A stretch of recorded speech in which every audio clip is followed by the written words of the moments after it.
Faith, sample introduction mo for Queen of the Islands. I am Faith De Silva, 25, Philippines. Philippines agad? Gusto mo yun? Winner na. Philippines. Isa pa, Faith.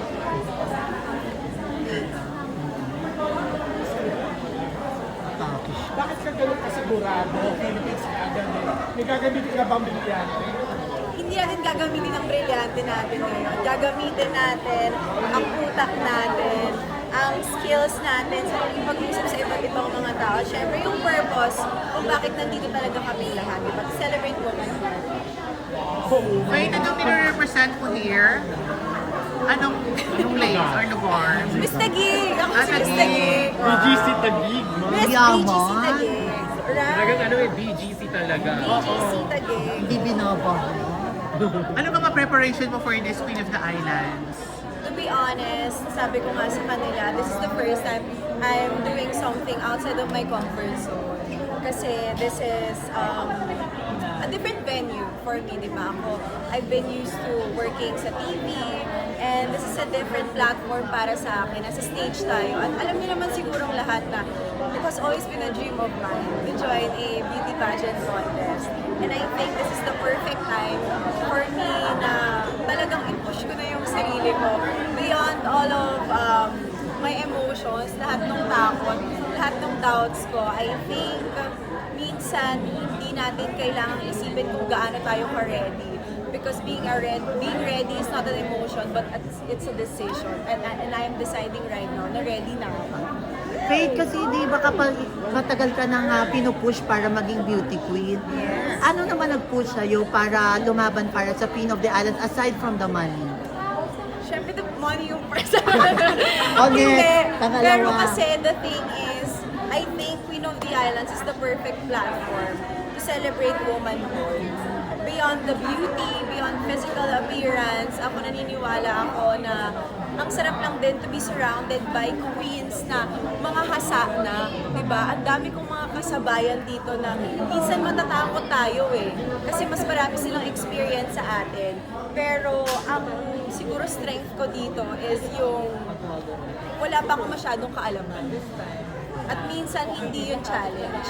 Kasi mas mapupush ka to become better at to strive even harder. Kasi naniniwala ako na wala namang perfect timing for everything. Basta para sa'yo, para sa'yo. 25 million, what are you going to do with it kapag nanalo? Una, ililibre ko muna kayong lahat. So, lahat ng mga kasama natin dito, ililibre ko muna. Pero aside from that, syempre, I wanna focus on my advocacy.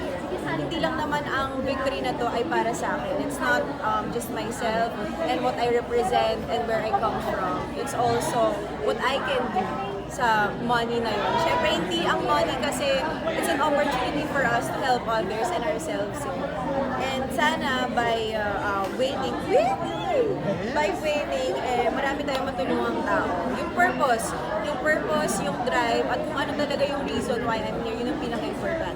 Meron ka bang personal advocacy na or charity na sinusuportahan? Marami, actually marami. I've, ever since siguro nag-start ako mag-artista, I would always help mga people, especially from my hometown. Kasi I grew up in Manila. So I wanna help children, especially sa mga single parents and children. Yun talaga yung gusto kong matulungan because it's hard to live in a household na hindi kayo kompleto. I know how it feels like. So sana by winning, I can be an inspiration to others na hindi ka naman mag-isa. Walang kakulangan sa'yo.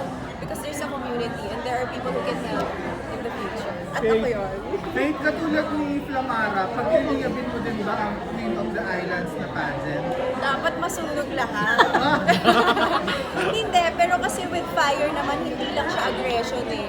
With fire, there's so much warmth also. At hindi yun nakikita ng ibang tao kasi nakafocus tayo minsan sa mga negatives. Pero if we try to look at it from a different perspective, makikita natin na these things can coexist. Faith, kilala ka sa showbiz industry, hindi ng Faith De Silva. So, sino si Faith De Silva sa Queen of the Islands? Queen of the Islands is Faith Da Silva. Siyempre, powerful pa rin tayo. Gagamitin natin yung utak natin. Kung masyadong kengkoy si Faith Da Silva sa television, pagdating dito, kailangan focus na. So, Faith, Winner mentality dapat.